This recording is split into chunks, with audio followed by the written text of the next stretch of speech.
lots and lots of hairstyles, and today we're going to do a double piggybacked braid, so keep watching.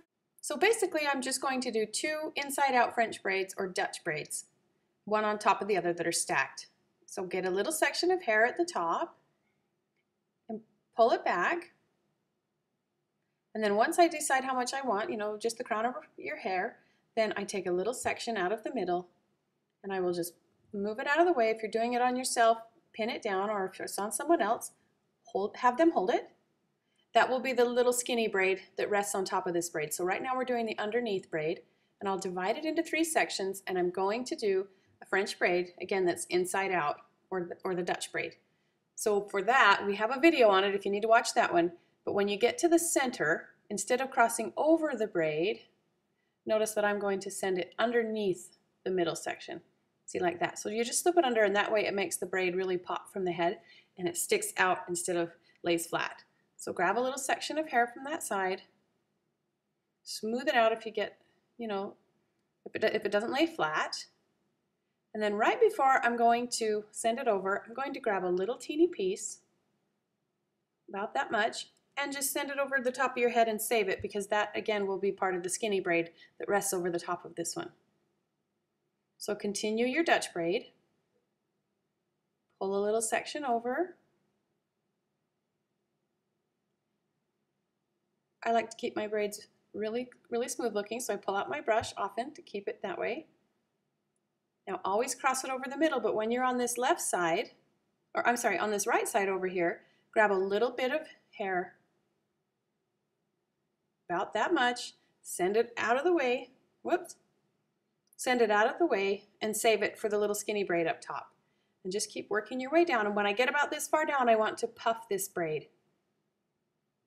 So I will just stop what I'm doing and pull it nice and loose, because if you get all the way down to the end of your braid and you elastic it off, you won't be able to get it puffed out as much as this one. So really pull those out. We'll do it more later, but that's a pretty good start. And continue your Dutch braid down. Same thing. Bring that right strand over, get a little skinny piece out, throw it to the side, and keep working your way down. And when you get to the base of your neck, really start to puff those quite a lot. You want them to almost flatten out and look more like a fan or like a seashell or something like that. They stop looking like a braid and look more flat. Just really pull those out, because the prettiness of this hairstyle is the contrast between how puffed out you can get the lower braid versus the thinness of the upper braid on top that we're about to do. So continue that down to the end of your hair, put it in an elastic, and don't forget to puff the bottom also.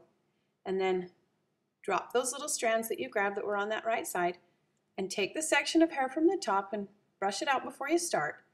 And then this is a Dutch braid too, but it's not a French braid.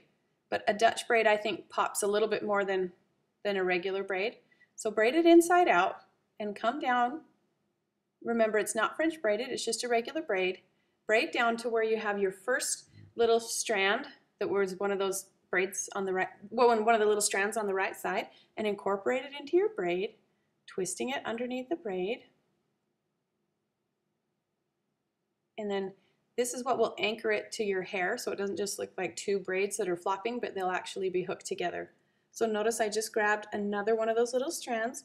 You just bring it right into your braid, and we're starting to get that really pretty contrast now. And you can play with those and just keep puffing them until they're as thick as you like. And then just work your way down with this second braid on top, anchoring it with the little strands you left out. And as you go down throughout my braid, I know you can't see it because the angle I had my camera, but I left out little strips on my straight braid that was the original braid, that's the fat one underneath. That has little strands too, so grab those, incorporate them in, get it all down, put it in one elastic, and puff it as much as you want, and you've got a beautiful hairstyle.